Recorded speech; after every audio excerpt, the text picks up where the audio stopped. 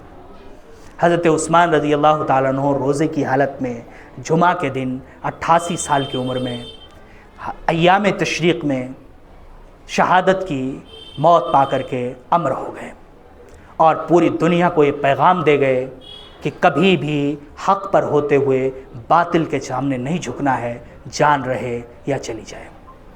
اور یہ فتنہ جو اٹھا تھا، اس فتنے کو مکمل طریقے سے دبا دیا گیا۔ انہوں نے اپنے خون کی قربانی دے کر کے عبداللہ بن سبا یہودی کے فتنے کو ایسے مضبوطی سے دبا دیا کہ یہ فتنہ کبھی بھی اپنی طاقتوں میں اس طرح سے کامیاب نہیں ہوا جیسا کامیاب ہونا چاہتا تھا۔ اگر انہوں نے قتل کی اجازت دے کر کے جنگ کی شروعات کر دی ہوتی تو لاکھوں مسلمان شہید کیے جاتے اور یہ فتنہ اتنا شدت اختیار کر دیا جاتا کہ اسے کسی طور پر روکا نہیں جا سکتا تھا۔ یہ تھا حضرت عثمان رضی اللہ تعالیٰ عنہ کی زندگی کے دردناک واقعات اور پہلو۔ بہت ساری باتیں میں نے آپ کے سامنے رکھیں جس سے ہم ان کی زندگی سے بہت کچھ سیکھ سکتے ہیں، سمجھ سکتے ہیں، جان سکتے ہیں۔ آخری وقت میں قرآن میں پناہ ڈھونڈ کر کے اتنا اطمینان حاصل کرنا اسی وقت ہو سکتا ہے جب ضمیر اندر سے مطمئن ہو کہ جو کچھ کیا ہے ہم نے وہ دین کے لیے، اسلام کے لیے، اللہ رب العالمین کے لیے کیا ہے۔ کیسا اطمینان تھا، کئی دنوں سے روزہ رہے ہیں، چھوٹے بچے ہیں، 4 بیویاں ہیں، ملت اسلامیہ کا پورا درد ہے اور پوری مملکت میں اسلامی فوجیں خلیفہ کے حکم کے انتظار میں تلواریں میان سے نکالے کھڑی ہیں کہ کس وقت خلیفہ کا حکم آ جائے اور جنگ کرنے کی شروعات ہو جائے۔ اس وقت ایک اطمینان سے خلیفہ قرآن کریم پھیلا کر کے پڑھ رہا ہے۔ باغیوں میں سے حضرت ابوبکر صدیق کے بیٹے محمد بن ابی بکر آتے ہیں، ان کی داڑھی پکڑتے ہیں اور کہتے ہیں یا نعسل، اے لمبی داڑھی والے بوڑھے، آج بھی خلافت کی لالچ تیرے اندر سے نہیں گئی۔ اطمینان سے جواب دیتے ہیں، پیارے بچے، بھتیجے، اگر تمہارے باپ زندہ ہوتے تو میرے اس بڑھاپے کی بڑی لاج رکھتے۔ اور قرآن کریم کھلا ہوا ہے، اطمینان سے پڑھ رہے ہیں، کسی طرح کا غم اور خوف نہیں ہے۔ اسی کو قرآن نے کہا ولا تہنوا ولا تحزنوا، گھبراؤ نہیں، ڈرو نہیں، کامیابی تمہاری ہے۔ اور یہ حضرت عثمان رضی اللہ تعالیٰ عنہ نے طے کیا ایک آخری پیغام، وہ یہ کہ اگر ہمیں اطمینان ہو جائے کہ جو کچھ کر رہے ہیں، جو کچھ ہم نے کیا ہے، سب اللہ رب العالمین کی رضا کے لیے کیا ہے، اپنی زندگی پر خود اطمینان دلا دیں تو مرتے ہوئے ڈرتے نہیں ہیں، خوف نہیں کرتے ہیں، آنکھیں نہیں نکلتی ہیں، بچوں کی فکر نہیں ہوتی ہے، تجارت کی فکر نہیں ہوتی ہے، دنیا کے چھوڑنے کی فکر نہیں ہوتی ہے۔ روتے اس وقت ہیں، چلاتے اس وقت ہیں، اطمینان اور غیر اطمینان اس وقت ہوتا ہے جب دنیا چھوڑتے وقت یہ احساس ہوتا ہے کہ پتہ نہیں پروردگار کیا کرے گا۔ کیونکہ عثمان رضی اللہ تعالیٰ عنہ نے جو کچھ کیا تھا یقین اور اطمینان سے کیا تھا، اور انہیں یقین تھا کہ جو کچھ میں نے کیا ہے وہ اسلام کے لیے کیا ہے، اللہ رب العالمین ہمیں اس کا اجر دے گا۔ حضرت عثمان کی زندگی سے ہم نے اور آپ نے یہ سیکھا، اپنے ایمان کو مضبوط کیجئے اور دین کے لیے اپنے آپ کو وقف کر دیجئے، لیکن دنیا کو پکڑ کر کے چھوڑ کر کے نہیں۔ دنیا کو ایک ہاتھ سے پکڑیے لیکن دین کے اصولوں میں رہ کر کے پکڑیے، خوب کمائیے، خوب پیسہ اکٹھا کیجئے، خوب جمع کیجئے، خوب اسلام کے راستے میں خرچ کیجئے، لیکن اسلامی اصولوں میں رہتے ہوئے اس میں کسی طرح کی کمی مت کیجئے۔ بعد میں حضرت عثمان رضی اللہ تعالیٰ عنہ کے جنازے کی نماز پڑھائی گئی اور انہیں دفن کر دیا گیا۔ یہ تمام روایتیں ان کے اوپر کودے، ان کی ہڈیاں توڑ دیں، یا اسی طریقے سے 3 دن تک لاش پڑی رہی، ان روایتوں میں سے کوئی بھی روایت ثابت نہیں ہے۔ خلیفۃ المسلمین کی لاش کے ساتھ ایسی کسی طرح کی کوئی حرکت نہیں کی گئی تھی۔ حضرت زبیر بن عوام رضی اللہ تعالیٰ عنہ نے ان کے جنازے کی نماز پڑھائی تھی، کیونکہ وصیت انہوں نے انہی کو جنازے کی نماز پڑھانے کی تھی، اور پورے اہتمام سے ان کی قبر کو، لاش کو قبر کے حوالے کر دیا گیا۔ اللہ رب العالمین درجات ان کے جنت میں بلند فرما، اور اللہ رب العالمین ان کے نقش قدم پر ہمیں چلنے کی توفیق دے۔ اللہ رب العالمین ہم میں جو بیمار ہیں انہیں شفاء کلی عطا فرما۔ اللہ رب العالمین ہم میں جو انتقال کر گئے ان کی قبروں کو نور سے بھر دے، انہیں جنت الفردوس میں اعلیٰ سے اعلیٰ مقام دے۔ اللہ رب العالمین دنیا میں مسلمان جہاں کہیں بھی پریشان حال ہیں، رب العالمین ان کی پریشانیوں کو دور فرما، غیب سے ان کی مدد کی کوئی سبیل عطا فرما۔ اللہ رب العالمین ہمیں دین کے لیے، ایمان کے لیے، اسلام کے لیے مخلص بنا۔